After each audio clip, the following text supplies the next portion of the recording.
Innal hamdalillah nahmaduhu wa nasta'inuhu wa nastaghfiruh wa na'udzu billahi min shururi anfusina wa min sayyiati a'malina may yahdihillahu fala mudilla lahu wa may yudlil fala hadiya lahu wa asyhadu an la ilaha illallah wahdahu la syarika lahu wa asyhadu anna Muhammadan abduhu wa rasuluhu alladzi la nabiyya wa la rasula ba'dah. Allahumma shalli ala Muhammad wa ala ali Muhammad kama shallaita ala ali Ibrahim innaka Hamidum Majid. Ikhwatul kiram, kaum muslimin muslimat jamaah majelis ilmi rahimahullah. Sambil kita ngobrol berbagi ilmu, jangan kaku, biasa saja. Kalau mau langsung ada yang ditanyakan langsung saja ya. Kita untuk kedua kali di masa pandemi ini, saya baru mengisi 2 kali.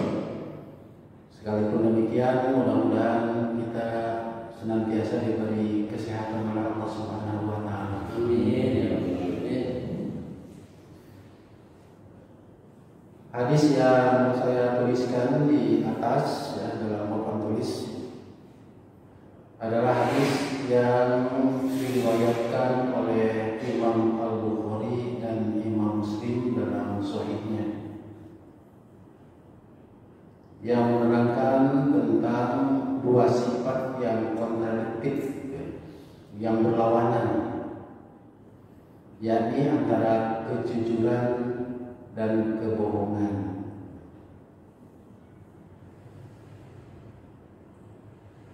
Di antara sifat munafik, orangnya munafik, perbuatannya nifaq. Salah satunya adalah jika berbicara tidak jujur, berdusta, bohong. Bahkan di antara golongan yang oleh Allah Subhanahu wa taala nanti ditempatkan paling bawah dalam jurang neraka adalah orang munafik. Tapi tanda itu bukan berarti ketika ada yang berbohong disebut munafik, baru tanda. Tanda ayatul munafik itu salah satunya adalah jika bicara bohong. Ketika ada yang bohong, munafik. Karena munafik itu menampakkan yang sebetulnya bukan yang di sini. Yang ditampakkan itu bukan yang sebenarnya. Secara bahasa itu. Kalau secara istilahnya menyembunyikan kekufuran dengan keimanan. Sebetulnya yang disembunyikan itu kufur, kafir. Tapi yang dinampakkan keimanan, keislaman. Makanya sebetulnya munafik itu kafir-kafir juga. Cuma kelihatan muslim, kelihatan beriman. Dengan Rasulullah dulu pimpinan dan orang-orang munafik biasa. Cuma ketika mau perang tidak mau ikut, cari alasan. Nanti kalau Rasulullah berhasil itu cari alasan yang bisa dimengerti oleh Rasulullah, lalu turun ayat jangan percaya, cari alasan saja. Nah, diawali dengan di sini tentang 2 sifat yang bertolak belakang. Pertama adalah as-sidqu, kedua adalah al-kadhib, jujur, lawannya bohong. Karena biasanya memang ada lawan kata, atas bawah, kiri kanan, sekalipun ada tengah, atau timur barat, selatan utara. Makanya ketika kita mau memohon kepada Allah supaya dijauhkan dosa itu bainal masyriqi, karena tidak akan pernah bertemu. Masih maghrib, kata di sini itu masyriq, itu maghrib, ya. Ketika kita ke sana itu timur, itu barat, gitu. tidak akan pernah bertemu. Sekalipun dua-duanya ada. Bainal masyriqi wal maghrib, antara timur dan barat yang tidak akan pernah bertemu, padahal dua-duanya ada. Diawali dengan alaikum bisidqi. Ini sebetulnya kalimatnya kalimat ala. Ala itu sebetulnya Arab, tapi bermakna fi'il amar. Alaikum, hendaklah, wajib bagi kalian, bisidqi, berlaku jujur. Fa'inna sidqa, karena kejujuran itu yahdi ilal birri, akan membawa kepada kebaikan-kebaikan. Albir, kalau dalam Bulughul Maram, albirru husnul khuluq, kebaikan itu diantaranya baik budi pekerti, karena memang jujur itu diantara dari akhlak yang baik. Wa innal birra yahdi ilal jannah, kebaikan-kebaikan itu akan membawa kepada surga, jannah. Fama yajalur rajulu yasduqu wa yataharra sidqa hatta yuktaba indallahi siddiqan. Orang yang terus-menerus jujur dan berusaha untuk jujur,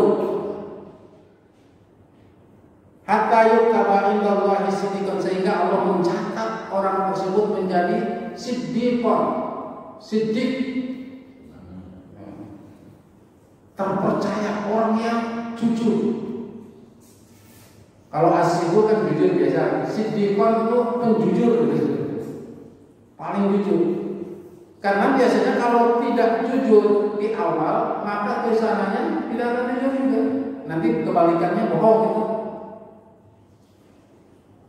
Kalau bohong diawali, kalau kita bicara diawali dengan bohong, maka bicara kesananya ketika ada yang bertanya, maka biasanya ada celah-celah untuk bohong. Ya. Saya tidak menyebutkan siapa, pokoknya siapa saja termasuk kita. Baik itu pemimpin rumah tangga termasuk kita, anggota masyarakat termasuk kita, pemimpin dalam arti luas, baik itu pemimpin provinsi, pemimpin kabupaten, pemimpin kota, termasuk pimpinan negara. Makanya adanya sumpah itu membuktikan bahwa supaya ketahuan, ya, supaya jujur. Kan ada sumpah. Bahkan demi Allah, bahkan Al-Quran diangkatkan di dekat kepalanya, demi Allah. Nah, kalau sudah demi Allah ya berat sekali. Apakah kita pernah bersumpah? Pernah kita bersumpah? Bersumpah kepada Allah, asyhadu an la ilaha illallah, itu merupakan reaksi kita itu. Jadi keyakinan kita bahwa kita bersaksi bahwa tidak ada Tuhan selain Allah, itu merupakan janji. Dalam Al-Fatihah saja kita berjanji memberikan statement kepada Allah, iya karena wa iya karena selain hanya kepada Allah kami mengabdi, dan hanya kepada Allah kami memohon perlindungan. Karena segala usaha yang kita lakukan tanpa adanya pertolongan Allah mustahil. Semua kalangan berusaha untuk mencegah sebuah penyakit, katakanlah, dengan berbagai upaya pencegahan, upaya apapun, termasuk mungkin vaksin, katakanlah kalau sekarang. Berbagai upaya kita lakukan, Allah tidak mengizinkan, tidak.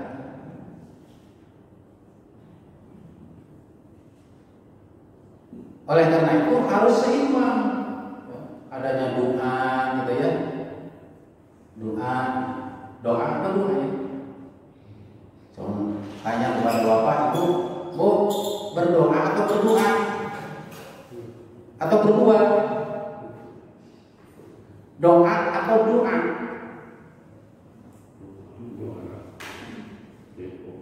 Bingung ya? Bu, doa atau doa? Doa ya. Kalau secara bahasa Arab, doa itu dengan do itu keliru. Kalau bahasa Arab, karena dengan dal. Coba dal kalau di doman, du. Kalau di fathah, da. Kalau di kasroh, di. Ada do?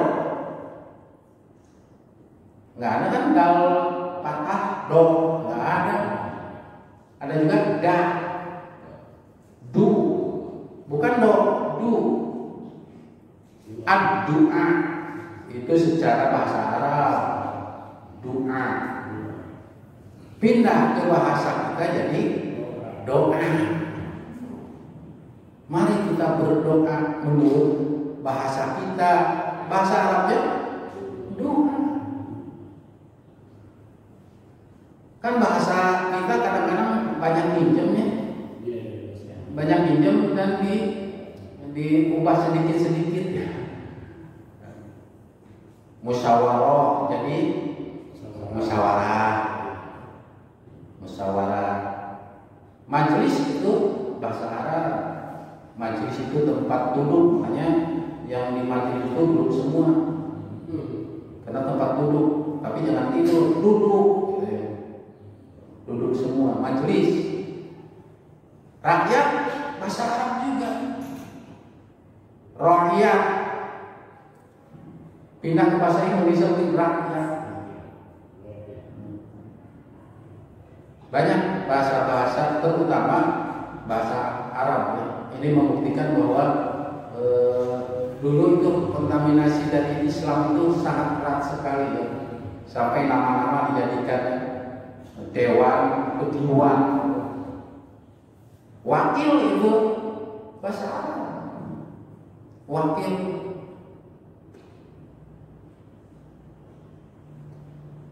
Najis juga bahasa Arab, tapi sudah menjadi wawasan kita kan? Najis, padahal bahasa Arab. Kembali ke masalah yang tadi ya.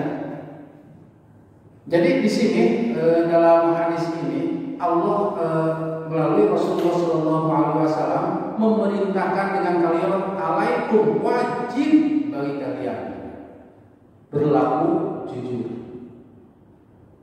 Karena kejujuran itu akan membawa kepada kebaikan-kebaikan. Al-bir hampir sama dengan sumur yang disebut dengan bikrun, yang menandakan biasanya sumur itu tidak akan habis. Padahal tetap di bawah ya sumur itu biasanya. Tapi ketika kita ambil air ada lagi, apalagi kalau sumur jam-jam sudah berapa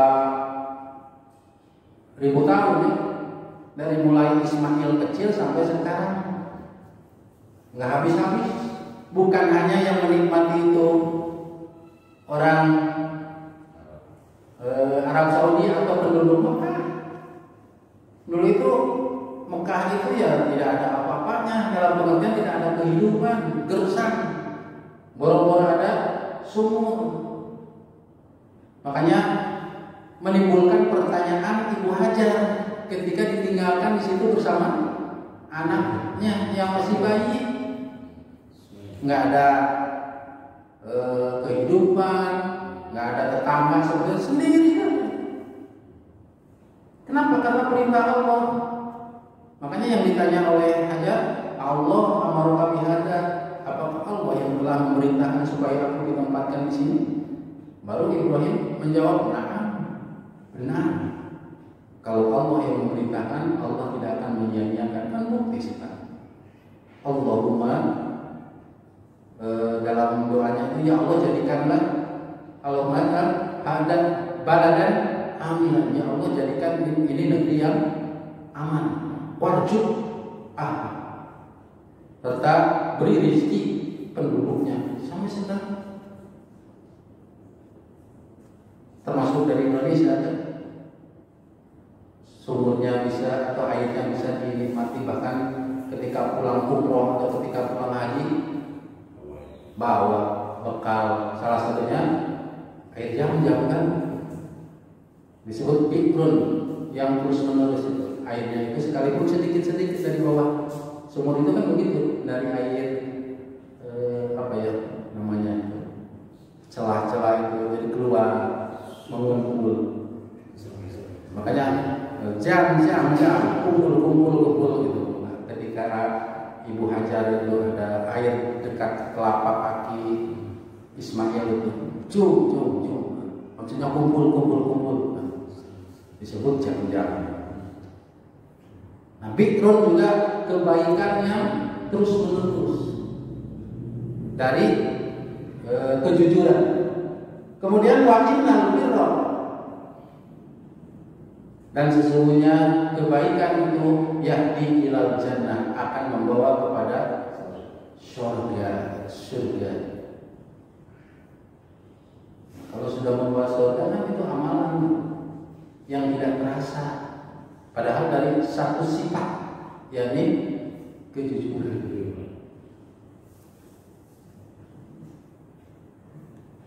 Kalau lihat sejarah ulama sebenarnya, seperti yang melahirkan ulama-ulama besar, ya, umpamanya Imam Abu Hanifah, orang tuanya itu waktu nikahnya karena kejujuran.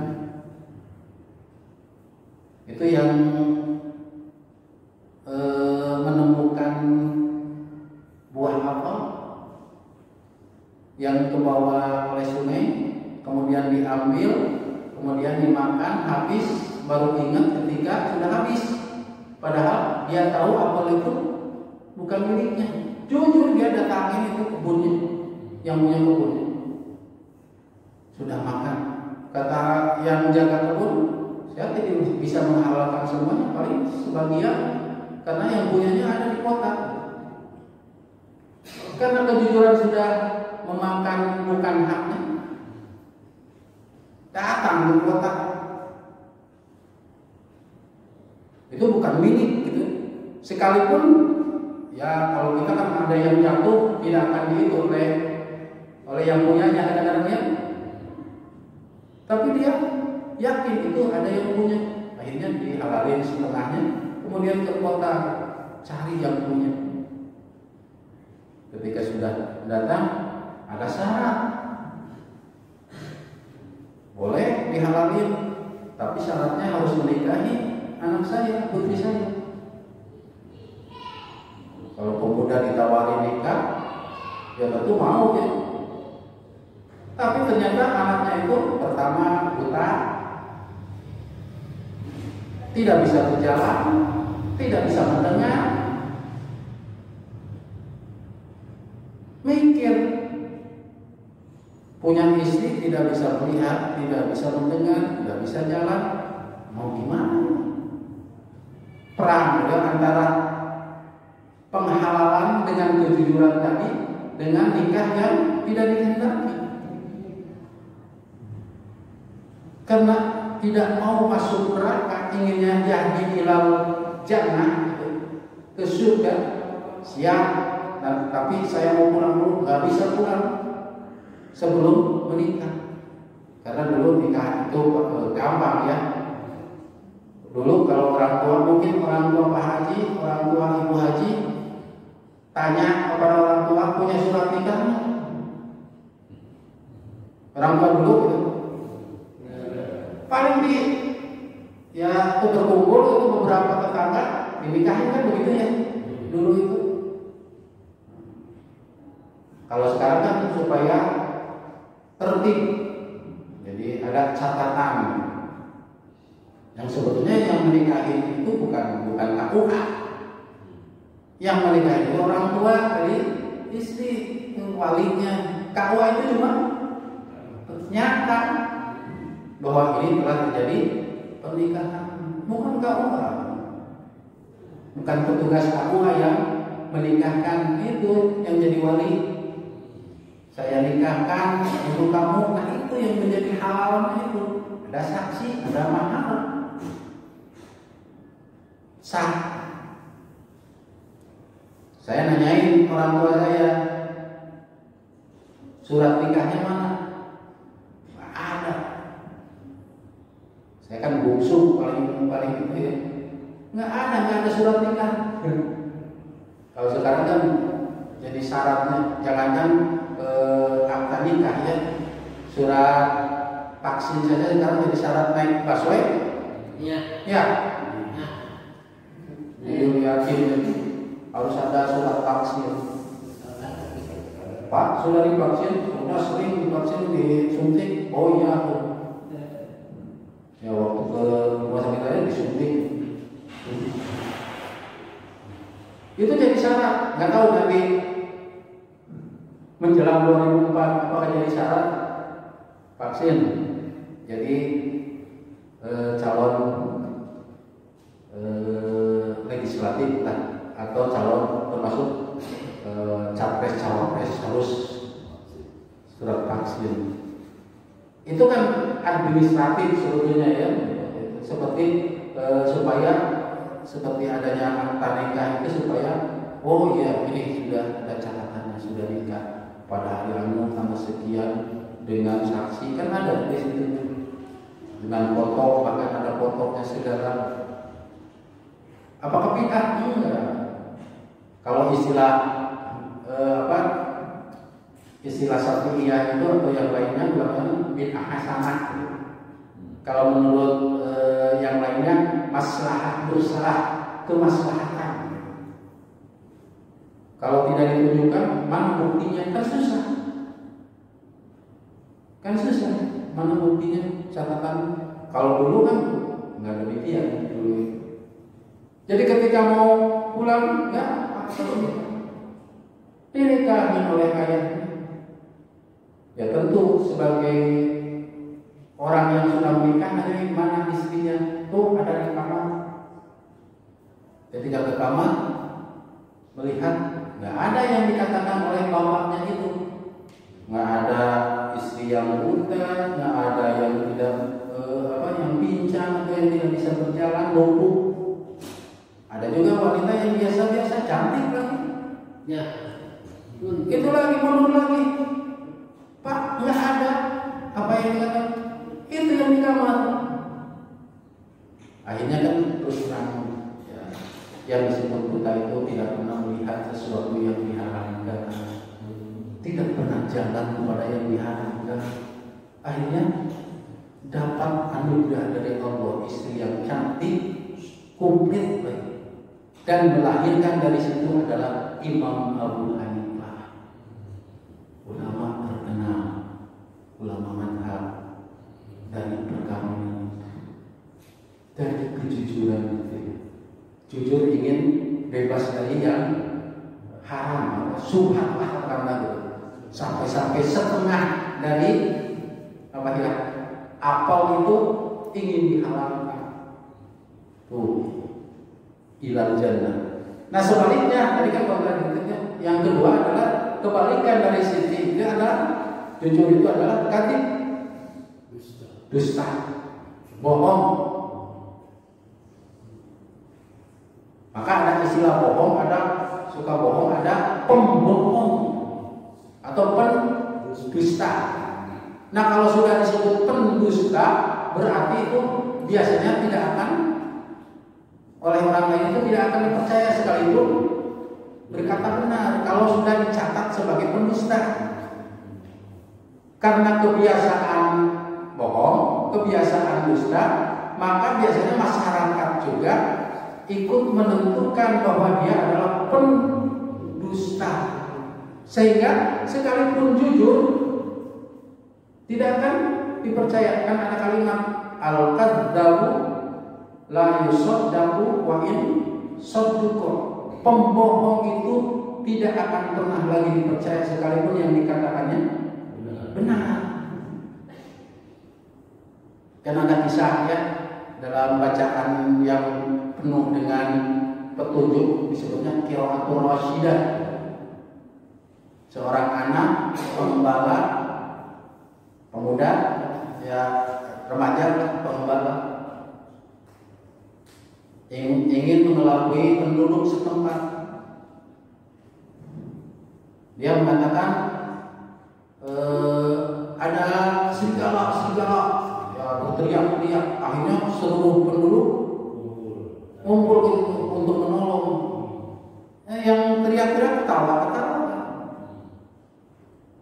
Kedua kalinya penduduk masih datang, tapi lihat anak ketawa.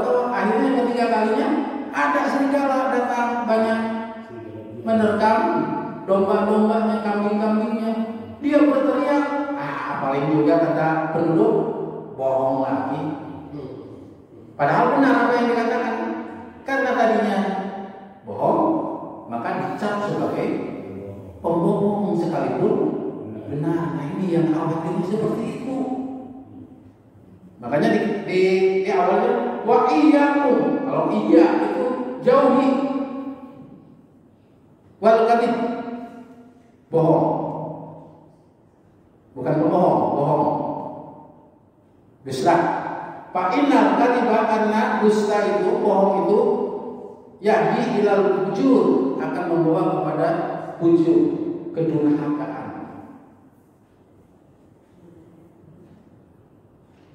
Wa innal fujura yahdi ilan nar, dan kedurhakaan itu akan membawa kepada neraka. Kan neraka itu bagi orang yang fujur, orang yang berbuat dosa. Wa ma yajalu rajulu yaqudu wa yataharra kadiba hatta yuqalu indallahi kadzaban. Dan orang yang terus-terusan, tidak henti-hentinya seseorang yang berdusta dan berusaha dia untuk dusta terus, maka Allah akan mencatat dia sebagai pembohong. Kalau sudah disebut pembohong, kalau dalam hadis pendusta itu hadisnya palsu. Hadis yang diriwayatkan oleh pembohong, pendusta, itu disebut hadis maudhu. Hadis maudhu itu buat bikinan sendiri gitu ya. Pendusta. Kalau dituduh dusta, itu makruh. Dalam ilmu hadis, kalau makruh saja tidak diterima apalagi oleh pendusta. Disebutnya hadis maudhu, kan banyak hadis maudhu. Hadis dhaif juga banyak. Hadis bikinan-bikinan untuk kepentingan politik banyak dulu juga. Kalau sekarang ditarik-tarik ayat-ayat Al-Quran, hadis, bagaimana sesuai gitu. Dulu itu para mungkin yang berkepentingan menyuruh kepada ulama untuk membikin perkataan. Nah, oleh orang lain dinisbatkan kepada Rasulullah SAW. Padahal Rasulullah tidak berdusta. Maka orangnya karena sering berdusta disebut kadzdzab, pendusta. Dalam Al-Quran ada ar-ra'aital ladzi yukadzibu, pendusta agama. Disebut pendusta agama itu salah satunya yadul yatim, yang menghadip anak yatim. Kita anak yatim, Ibu, atau bapak yatim, ibu yatim. Nah, makanya kalau disebut yatim biasanya ada anak yatim, karena hampir semua yang sudah sepuh yatim piatu, termasuk. Makanya kalau santunan yatim, santunan anak yatim. Tapi kalau anak yatimnya yang kaya gimana? Makanya dalam zakat itu tidak ada asnaf anak yatim.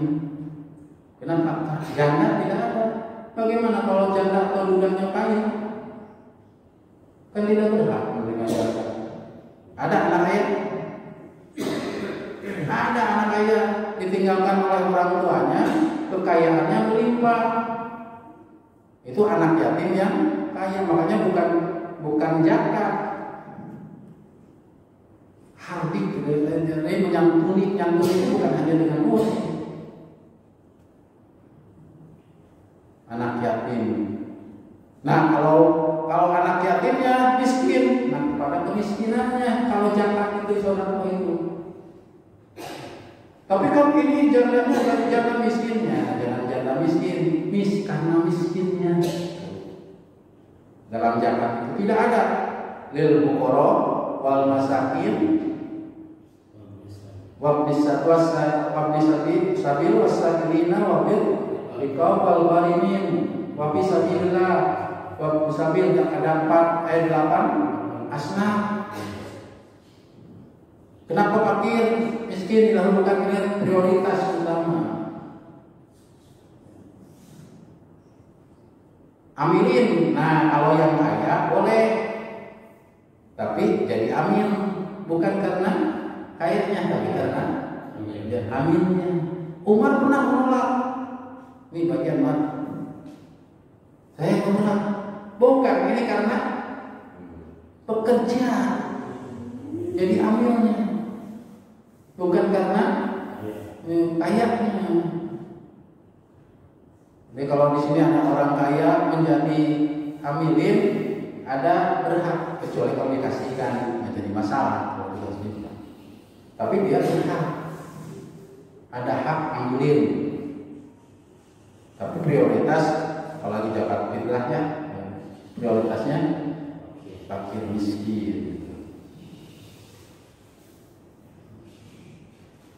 Nah, kalau dilihat dari kadab tadi, pendusta, seperti hanya tadi dalam Al-Quran, zatnya itu pakai tasdid yukan tibu. Kalau kadaban bohong, yukan tibu bohong, membohongkan.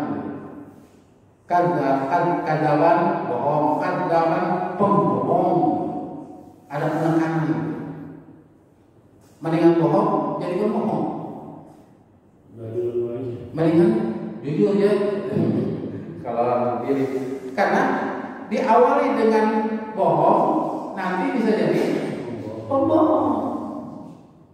Diawali dengan jujur, hebat ini jadi orang yang jujur, disebut siddiqon. Makanya siapa yang di as-siddiq itu? Abu Bakar as-siddiq, yang membenarkan, jujur kan. Nah, jadi kadab itu siddiqon, kadaban, jadi pembohong, pendusta. Nah, dua hal ini yang saling bertentangan. Kalau pembohong, biasanya hati tidak akan menerima, sebetulnya begitu. Hati itu tidak menerima dan merasa berdosa. Berbeda dengan yang aman, jujur. Itu rasa aman ada. Sekalipun mungkin ketakutan ketika jujur ada. Ketika jujur ya, mungkin ada sesuatu yang harus disembunyikan. Tapi ada juga yang boleh bohong, terutama ke suami atau kepada bapak-bapak, kepada ibu-ibu juga boleh. Suami boleh berkata bohong ketika istrinya menyediakan masakan, ternyata kebanyakan atau kurang garam. Bagaimana? Ditanya oleh istrinya, bagaimana enaknya? Enak banget. Untuk menggembirakan yang menyediakan. Begitu juga ibu dibeliin umpamanya apa ya, HP, cuma HP-nya jadul itu apa? Sudah lama ya, bukan yang baru, zaman dulu. Kata bapaknya, ibu buat nanti komunikasi bagus kan ini, itunya HP-nya. Bagus, belum sekarang belum, sudah tidak ada lagi yang punya. Kita yang punya itu untuk menyenangkan suaminya. Nah, itu bohong dalam pengertian untuk menyenangkan atau bohong untuk menyelamatkan saudara kita datang ke rumah kita, ada yang memburu, mau dibunuh, tanyain ke kita, Ada orang turun ke situ, akhirnya dibunuh. Nah, kalau itu kurang tahu. Saya lihat ada yang lari ke sana, kayaknya ada yang lari mungkin ke sana. Padahal masuk ke rumah kita itu untuk menyelamatkan. Tapi sebetulnya dalam hati kadang-kadang iya bohong ya, bohong. Seperti halnya dialami oleh Nabi Ibrahim, bohongnya berapa dalam seumur hidup? 3 kali kok bohong seumur hidup dihitung. Kita berapa kali? Tidak kehitungnya kita. Nabi Ibrahim itu bohongnya 3 kali. Pertama, ketika Raja Namrud memeriksa Ibrahim ketika menghancurkan berhala. Kata penguasa, alta li alihatika ya Ibrahim, apakah kamu yang sudah menghancurkan ilah-ilah kami? Kata Ibrahim, bal fa'aluhu kabiruhum hada. Oh, yang besar. Padahal itu suruh berpikir. Tapi Nabi Ibrahim menyadari, kenapa saya bohong? Kedua, ketika Ibu Sarah bersama Ibrahim, ada kerajaan yang ketika melihat cewek yang cantik itu diambil dan suaminya, kalau dia suaminya dibunuh. Nah, Nabi Ibrahim, siapa dia? Dia adalah saudariku, padahal istrinya. Padahal itu salah satu bohong Ibrahim yang menurut kita, itu bukan bohong yang kita kadang-kadang menjadi lalat bohong itu, menjadi lalat. Apalagi sekarang media-media kadang-kadang lebih disukai yang bohong kan, yang disebut hoax gitu ya. Ramai ini sebar kesana kemari, sebar. Pas ada pembuktian yang ternyata bohong, kan udah menyebar, share ke sini, share ke sana, share ke sini gitu ya. Disebar luaskan. Padahal belum tentu itu kebenaran.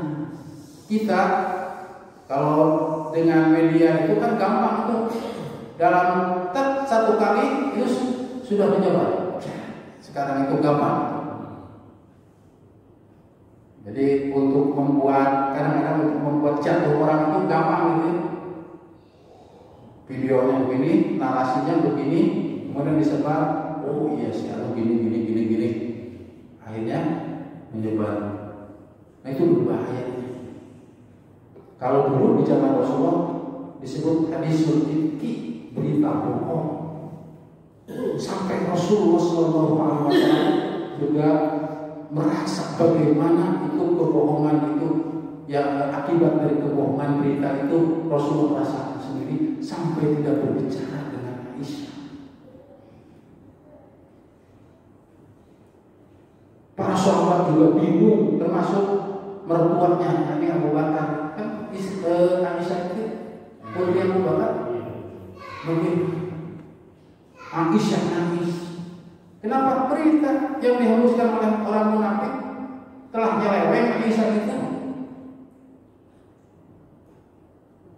Akhirnya turun surat atau ayat yang menjelaskan tentang kebersihan Aisyah.